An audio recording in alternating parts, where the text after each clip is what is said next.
Hoy estamos haciendo un paréntesis a esta serie que hemos titulado Desafío Vida. Atrévete a elegir lo mejor, para hablar acerca de un tema de nuestra razón de ser como iglesia, como Confra.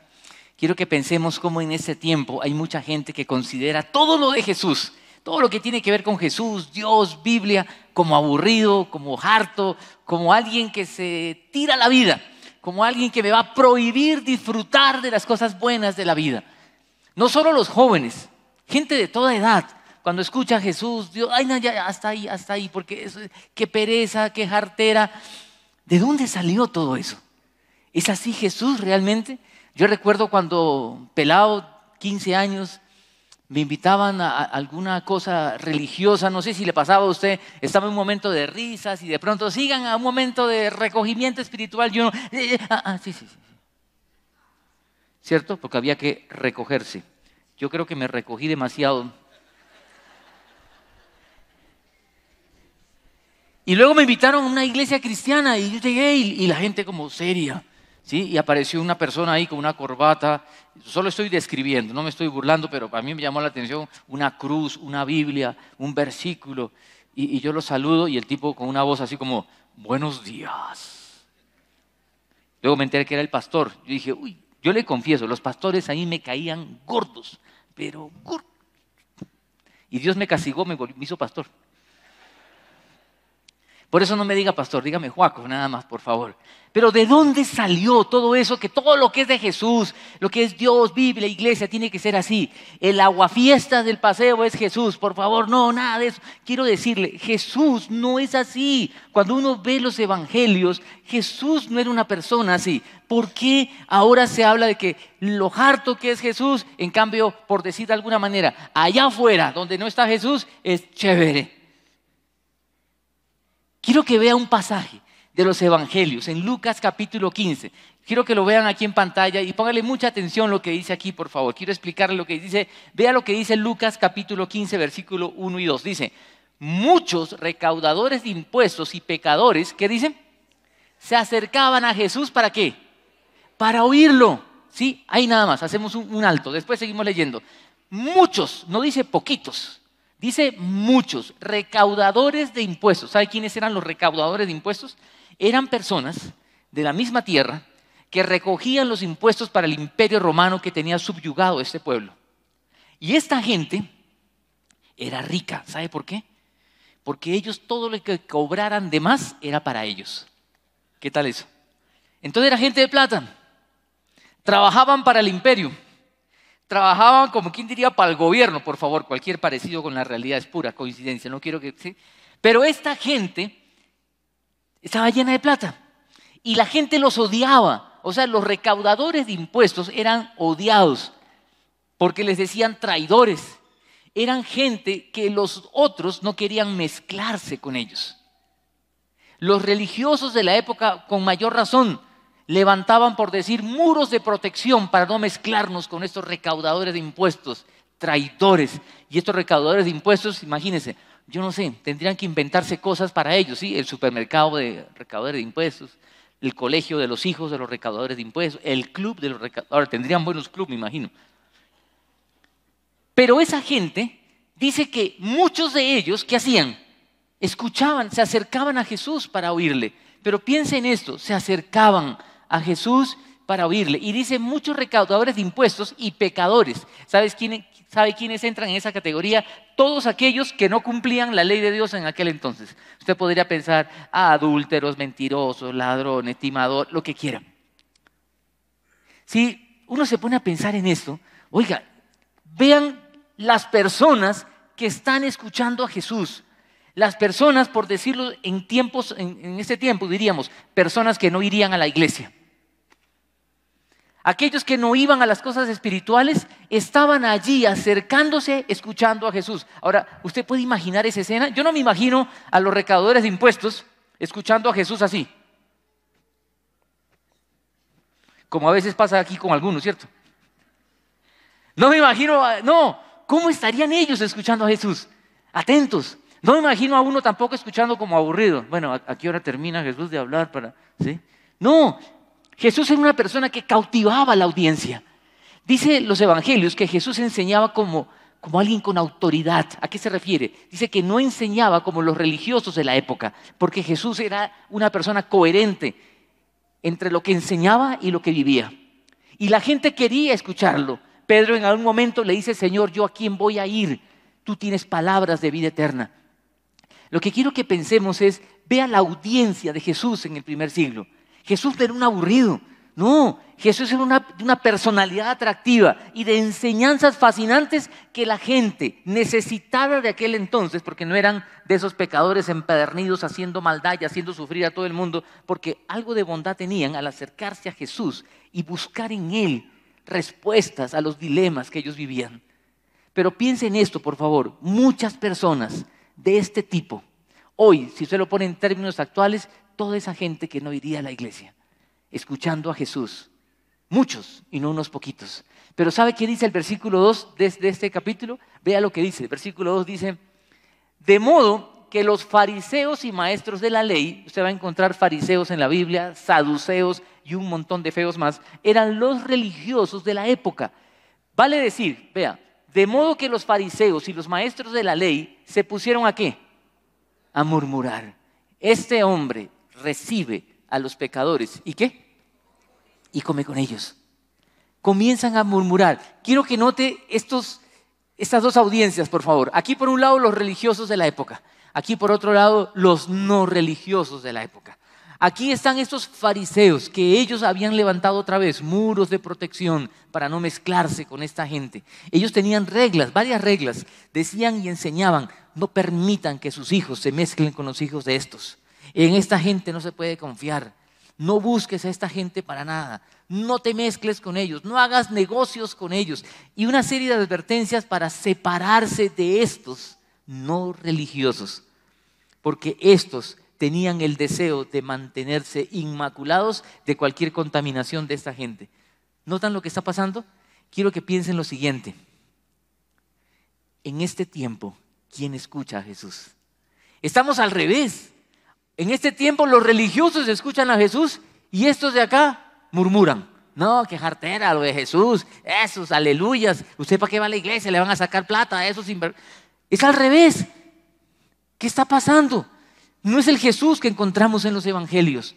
Jesús no es un Jesús aburrido. ¿Qué es lo que está pasando en este tiempo? ¿Sabe lo que está pasando?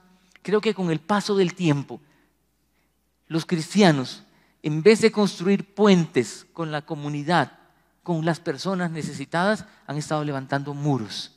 De tal manera que estar aquí encerrados es la manera de protegernos. Y aquí inclusive se habla de un lenguaje diferente. Costumbres diferentes. Quiero decirles algo, la diferencia debe estar adentro. Esta gente se acercaba a Jesús para oírlo, estos murmuraban. Y esta palabra murmurar nos debe llamar a la reflexión. Murmurar aparece varias veces en el Antiguo Testamento. ¿Sabe usted, recuerda quiénes murmuraron muchas veces? ¿Se acuerdan? El pueblo de Dios murmuró. ¿Se acuerdan que murmuró? Cuando estaban en el desierto y tenían hambre y Dios hizo un milagro. ¿Y qué les dio? Maná, pan del cielo. El pan del cielo se llamaba maná. La palabra maná traduce ¿qué es esto? Y ellos comían ¿qué es esto? Todos los días. ¿Qué es esto al horno? ¿Qué es esto a las finas hierbas? ¿Qué es esto? Soufflé de ¿qué es esto? ¿Cierto? Porque era maná de todas las formas. Y llegaron a un momento a hartarse del milagro de salir y recoger pan del cielo. Y decían, a punta de maná todos los días, que jartera. Y murmuran. Y Dios les da luego agua. Agua de la roca, un milagro. Y luego ellos murmuran, solo agua y maná. Y Dios luego les da carne. Este pueblo siempre murmuró contra Dios. Siempre se quejó contra Dios. Cualquier parecido con la realidad es pura coincidencia.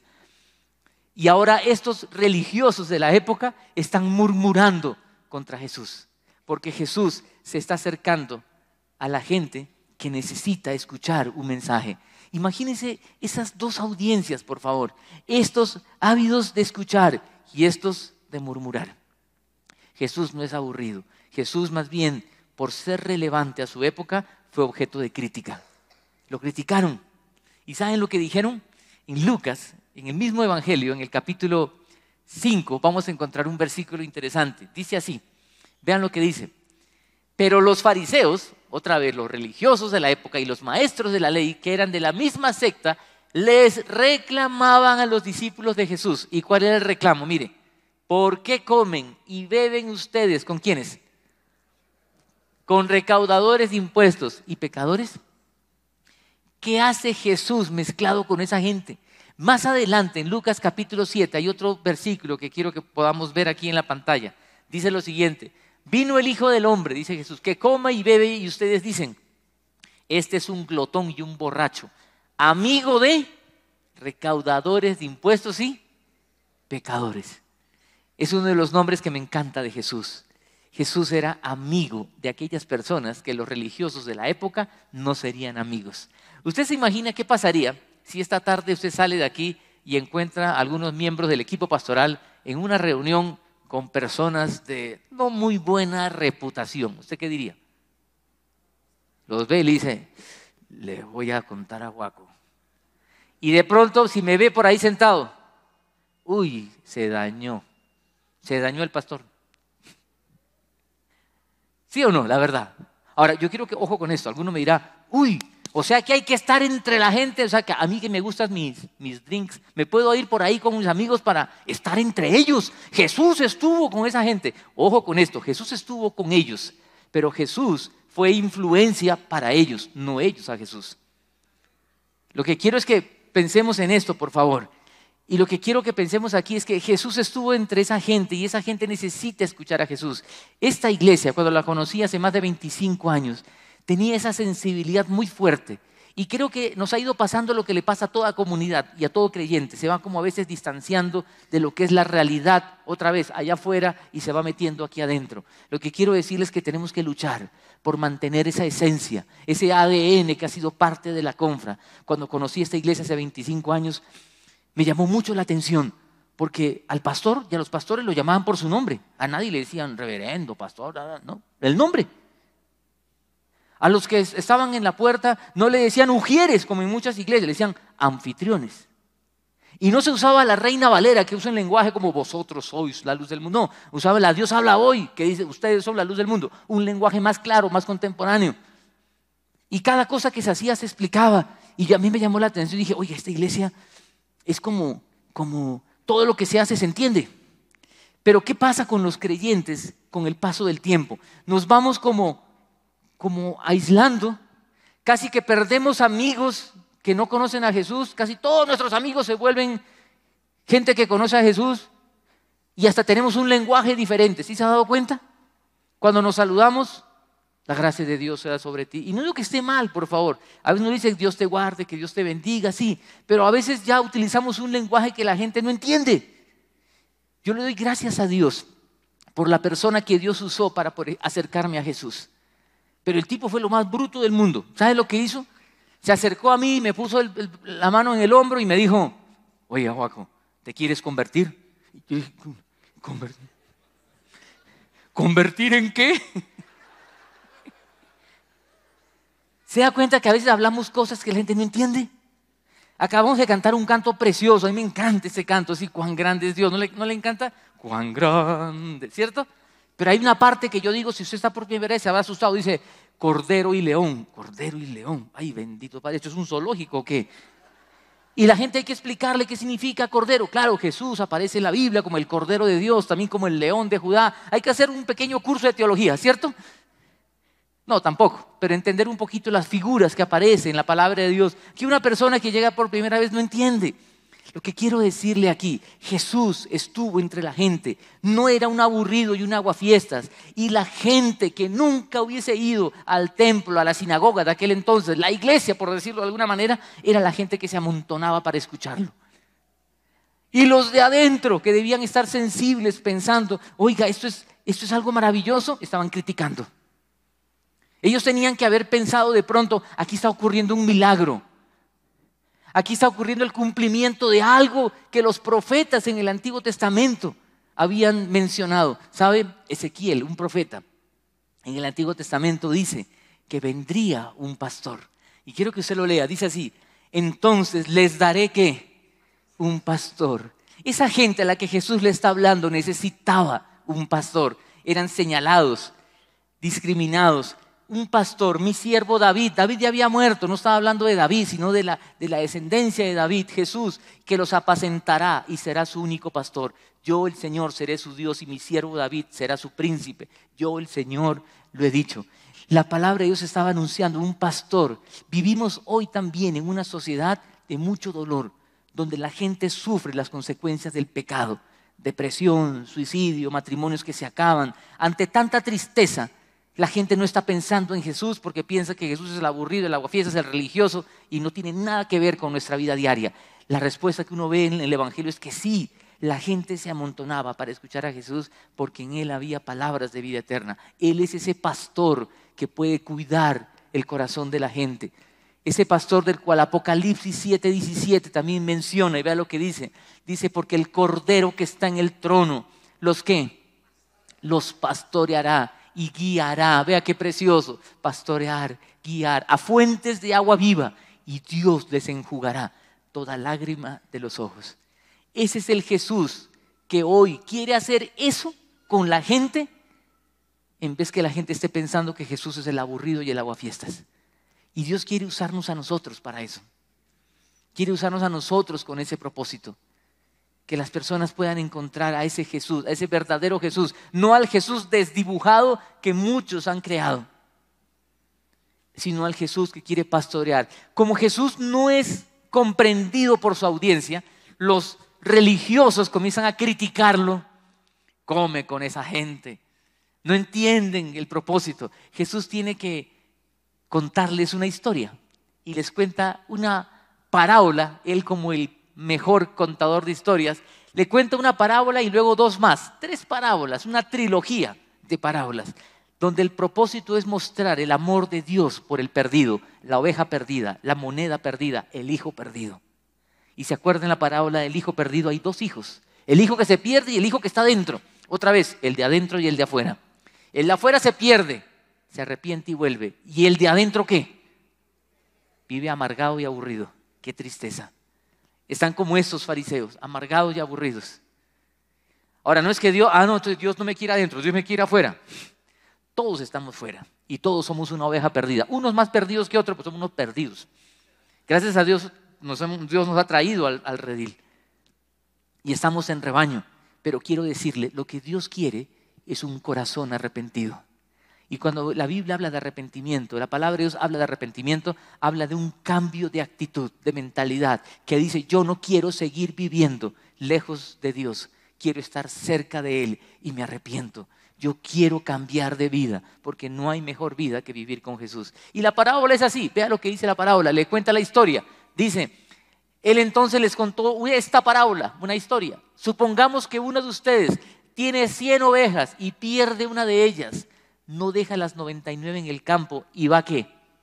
En busca de la oveja perdida. ¿Hasta qué? Hasta encontrarla. Y cuando la encuentra, lleno de alegría, la carga en los hombros. Y dice, y vuelve a la casa. Al llegar reúne a sus amigos y vecinos y les dice, alégrense conmigo, ya encontré la oveja que se me había perdido. Les digo que así también en el cielo habrá más alegría por un solo pecador que se arrepienta que por 99 justos que no necesitan arrepentirse. ¿Qué está mostrando esta parábola? Algo, escúcheme, escandaloso para los religiosos de aquella época. Porque ellos enseñaban que hay que buscar a Dios. Y eso es verdad, la Biblia dice, busca a Dios mientras pueda ser hallado. Pero lo revolucionario de la enseñanza de Jesús es que les está diciendo, quiero que sepan también que Dios los está buscando a ustedes. Dios buscando a la gente. ¿No le parece maravilloso eso? Si usted está acá, es porque Dios lo buscó. Dios buscando al perdido. Esta gente no podía concebir eso. ¿Sabe por qué? Porque esta gente, cuando escucha que hay gozo en el cielo, fiesta en el cielo, rumba, por uno que se arrepiente, ¿saben? Ellos pensaban al revés. Esos desgraciados, ojalá se mueran y cuando se mueran habrá fiesta en el cielo, porque son unos pecadores. Ahora yo le quiero preguntar, piense, cuando usted piensa en personas que han hecho sufrir a mucha gente, usted a veces no piensa, uy Señor, ojalá te los llevaras. ¿Sí o no? Algunos dicen, no, yo nunca. No. Cuando usted piensa en esos perversos, malvados que han hecho sufrir a muchos, Señor, esa gente, ¿por qué vive en esta tierra? ¿Sí?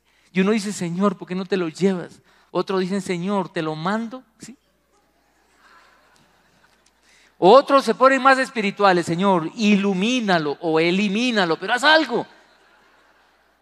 Estos fariseos, ellos no se alegraban por el arrepentimiento de esta gente. ¿Saben lo que decían? Hay un autor, Leon Morris, dice lo siguiente. Él dice, esta gente, vean lo que hacían. Decían, ni siquiera le enseñen la ley de Dios a estos tipos. No merecen que le enseñen. Porque esta gente no merece nada de parte de Dios. Y Jesús les está diciendo, esta es la oveja perdida y Dios los está buscando. Estos se escandalizaban, no, estos se rasgaban. ¿Cómo es posible? ¿Qué está diciendo Jesús? ¿Que Dios los está buscando a ellos? La respuesta es sí, Dios está buscando al que está perdido.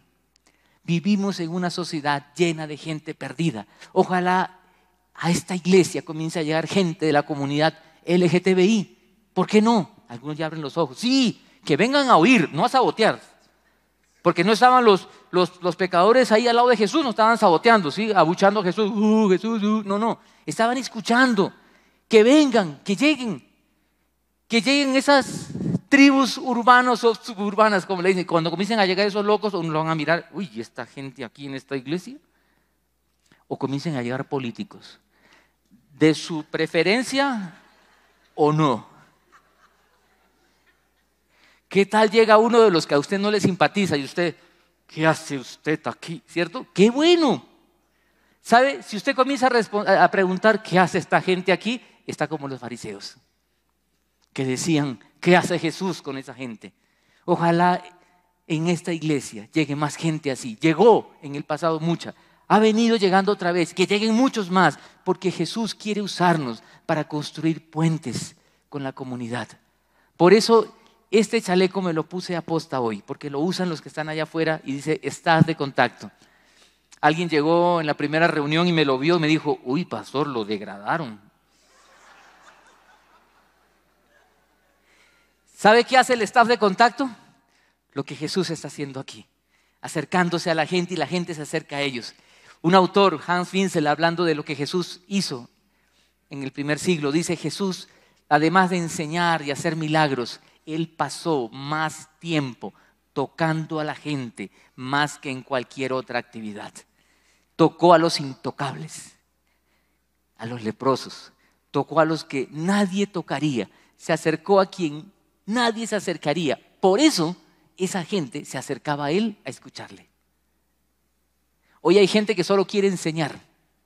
Yo quiero decirle, si usted quiere enseñar, haga lo que Jesús hizo primero. Se acercó a la gente, tocó a la gente y cuando Él enseñó, la gente se acercó para oírlo. Tocar a las personas. El staff de contacto lo que hace es acercarse, conocer a la gente, saludar. ¿Y sabe qué? Ojalá todos fuéramos staff de contacto. Y no solamente el fin de semana, todos los días de la vida. En la universidad, en el colegio, en la oficina, en el barrio, en el bus, cuando maneja. Que eso es una aventura, ¿sí? Así como aventura Conference, aventura Bogotá, manejar en Bogotá, ¿cierto? Ojalá siempre seamos staff de contacto, haciendo contacto con las personas. Una iglesia que está en conexión con la gente. Por eso, ¿qué hacemos en la iglesia? Quiero decirle, ¿qué hacemos? Hay un gráfico que le quiero mostrar de lo que hacemos. Hacemos básicamente 3 cosas en la confra, 3 cosas. Hacemos eventos. Y quiero que vea el gráfico. Número 1, hacemos eventos. ¿Qué eventos? Encuentro de parejas, campamento de niños, campamento de bachilleres, universitarios, hombres, mujeres, todo lo que hacemos. No es que nos gusta la paseadera, como alguien me dijo, uy, qué iglesia tan paseadora, hola, otro paseo más. ¿Sabe por qué lo hacemos? Porque es el momento en que podemos invitar amigos y podemos hacer eventos, generamos conexión. Nos conectamos unos con otros, nos conocemos más. Ahí usted sabe quién ronca, quién no ronca, quién come harto, quién come poco, quién es cansón, quién es... Sí, ahí uno se conoce. Sí, uno conoce a los demás. En esas convivencias, 48 horas viviendo juntos, usted sabe ahí quién tiene pecueque, quién no. Nos conocemos. Eso genera conexión. Conocernos es muy importante. Y no solamente conocernos y conexión entre nosotros, conectarnos con Jesús, el verdadero Jesús que ha sido desdibujado en muchos lugares. Conexión. ¿Qué hacemos en la compra? Eventos. Aún estas reuniones de fin de semana son eventos para conectarnos unos con otros y conectarnos con nuestro Jesús. Pero además de eventos hacemos grupos pequeños en las casas. En estos grupos queremos generar cuidado, que nadie esté solo, estar en el rebaño, no estar como oveja suelta. Pertenencia, tener un grupo al cual pertenezco, me debo a ellos y ellos se deben a mí. Un grupo donde hay rendición de cuentas, nos podemos apoyar mutuamente en los momentos más difíciles de la vida. Y cuando las personas están en grupo, creciendo en grupo, pasamos al tercer punto, que es equipamiento, generamos liderazgo. Y con esos líderes hacemos eventos y sigue dando vueltas esto, teniendo el centro a Jesús y su palabra, la amistad que nos une para ser de influencia. Quiero, para ir terminando, decirles, como iglesia en esta tierra hemos sido puestos para que la gente que está allá afuera escuche a Jesús. Y ojalá esta iglesia cada vez más reciba a más personas que quieran saber cómo es el verdadero Jesús. Hemos sido llamados a buscar a las personas, así como alguien nos buscó a nosotros. ¿Usted a quién está buscando? ¿Por quién está orando para que se encuentre con Jesús? Y no quiero que salga de aquí pensando, ay, no, yo lleno de cosas que hacer y me ponen una tarea más. Si usted está pensando en eso, eso es religión. No quiero que usted salga pensando, ay, ahora, a ver, ¿por quién oro para que conozca a Jesús? No, si usted está pensando que tengo que orar, tengo que leer la Biblia, tengo que ahora orar por alguien que está perdido, eso es religión.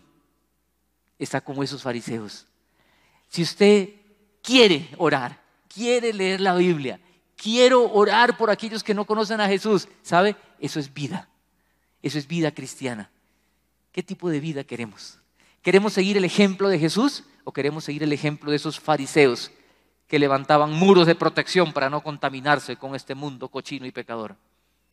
Dios nos quiere aquí con la gente que necesita escuchar este mensaje de salvación. Para eso está la iglesia. Para eso está la iglesia. Pero ¿sabe qué pasa? Muchas veces estamos pensando solo en nuestros problemas. No, mis líos, mis problemas, mis crisis, mis necesidades, mis hijos, mi familia. Cuando usted comienza a pensar en otros, es cuando usted empieza a crecer. No espere usted ser un producto terminado para recién pensar en otros. Jamás será un producto terminado en esta tierra. Estamos en proceso de manufactura. Por eso, a manera de conclusión, le pongo algo aquí en la pantalla que quiero leerle. Sigamos el ejemplo ¿de quién? De Jesús. Queremos ser una iglesia para todos, una comunidad para todo aquel que quiera escuchar a Jesús tal como Él es. Que nos escuchen los que no vendrían a la iglesia. Busquemos estar entre ellos para mostrarles cómo es el verdadero Jesús. ¿Quiere hacerlo? ¿Quiere seguir el ejemplo de Jesús o quiere ser como los fariseos, saduceos y todo lo demás? Y les pido algo, no me diga, ¿sabe qué significa la palabra amén? Significa así sea. Prefiero que diga sí. ¿Sabe por qué? Porque cuando la gente que no conoce a Jesús escucha amén, dice amén. ¿Y qué significa eso? Una vez alguien dijo una cosa y otro contestó aleluya. Y otro dijo aleluya. ¿Se sabe qué significa aleluya? Alabemos nosotros al Señor, significa aleluya. ¿Queremos seguir el ejemplo de Jesús? Dos preguntas que le pongo para reflexionar. Vea, ¿cuándo fue la última vez que alguien escuchó a Jesús? Escuchó a Jesús gracias a tus esfuerzos. Y la segunda, ¿queremos seguir el ejemplo de Jesús? ¿O quieres seguir el ejemplo de los fariseos que sabían mucho de la ley de Dios y no querían contaminarse? Y se aislaron del mundo de aquel entonces y se volvieron hipócritas. En cambio, ser como Jesús, ser como Él. Él murió por nosotros para darnos vida y para que otros tengan vida. Eso celebramos hoy. 36 años de anunciar a Jesús. ¿A qué horas volvieron a Jesús aburrido? Termino con algo. Hay un canto muy viejo que dice: roba a Dios de los templos, roba a Jesús de los cuadros. Llévalo al mercado del pueblo, llévalo a la universidad, llévalo al colegio, llévalo a todas partes, llévalo a cada lugar donde nosotros podamos estar. Eso es ser iglesia. seguir el ejemplo de Jesús. Acompáñenme a orar, vamos a orar. Jesús, tú eres el buen pastor que busca las ovejas. Y tú nos buscaste y nos encontraste. Nosotros estamos aquí para decirte, Señor, perdónanos por las veces que te hemos hecho ver como un Jesús aburrido, como un aguafiestas que se tira la vida, cuando contigo está la verdadera vida. Señor, ¿a qué hora se invirtieron estos papeles? No queremos ser como los religiosos de aquella época, que murmuran de las maldades allá afuera. Queremos estar allá afuera con las personas que necesitan escuchar tu palabra. Señor, queremos decirle a la gente que tú eres el buen pastor que va a enjugar toda lágrima, que va a calmar el dolor, que tú eres el que quiere acompañar a cada persona que sufre en este tiempo y darle un nuevo propósito para vivir. Señor, vivimos tiempos muy difíciles y en medio de la delincuencia, violencia y la desintegración familiar, Señor, te pedimos, úsanos para llevar una voz de esperanza. Señor, perdónanos por las veces que solo pensamos en nosotros y no pensamos en tanta necesidad. Queremos orar por cada familia que tú has puesto alrededor de nosotros, por cada persona, Señor, compañero de estudios, de trabajo, personal bajo nuestro cargo o personal al cual le servimos. Señor, queremos orar por personas que lleguen a tus pies. Solo así vamos a tener una Colombia diferente, cuando más personas arrepentidos lleguen a ti. Gracias porque tú eres un Dios que busca, un Dios que está buscando al perdido. Úsanos para ese propósito, Señor. Queremos ser una iglesia así, una iglesia para todos, que busca al perdido, que no levanta muros, sino que construye puentes con la comunidad, que no señala y critica, sino que se mezcla con ellos para que puedan escuchar al verdadero Jesús. Señor, enciende nuestro corazón por el amor a ti y el amor a la gente por la cual tú diste la vida en la cruz. Yo les pido que sigamos orando, por favor, que sigamos en oración. Si usted en oración quiere decirle, Señor, úsame para ese propósito y perdóname si he estado como los fariseos de aquella época. No quiero murmurar, sino quiero estar entre la gente necesitada para llevar las buenas nuevas. Señor, gracias porque tú eres el buen pastor. Mientras todos estamos orando, mientras todos estamos con los ojos cerrados buscando al Señor en oración, si usted está por primera vez con nosotros, quiero decirle, Jesús quiere ser su pastor. Él lo está buscando. Si usted llegó acá, de pronto es porque Él lo trajo, porque Él lo está buscando. Y usted puede decirle hoy, Señor, yo quiero abrir mi corazón a ti. Si ese es el deseo de su corazón, yo lo invito que allí en el silencio de su corazón usted ore y le diga, Señor Jesús, perdóname. Yo soy como esa oveja perdida que hoy quiere volver a ti. Te entrego mi vida. Quiero en ti encontrar ese propósito para vivir y que tú seas mi pastor, que me guíe en esta vida. Si usted está orando por primera vez de esta manera, con todo el corazón, y le está pidiendo al Señor, sé tú mi pastor y guía mi vida, yo le pido que allí donde está orando, por favor, lo molesto con algo, solo levante su mano un momentico. Yo quiero orar por usted, pedirle al Señor por su vida. Solo la levanta un momentico y luego la baja. Yo quiero orar por usted. Que Dios te bendiga. Puedes bajar tu mano. Que Dios la bendiga. Dios te bendiga. Si es la primera vez que usted lo hace, que Dios la bendiga. Que Dios los bendiga. Si hay alguien que por primera vez le está diciendo esto, Señor, yo te pido por las personas que levantan la mano, Jesús, que tú pongas tu mano sobre ellos y tú te muestres a ellos como el pastor y que ellos puedan escuchar tu palabra y puedan conocerte tal como tú eres, ese fascinante Jesús que tiene el poder para transformar la vida. Señor, toca sus vidas, por favor. Toma sus vidas en tus manos y guarda de ellos, por favor. Te lo pedimos juntos, en el nombre del Padre, del Hijo y del Espíritu Santo.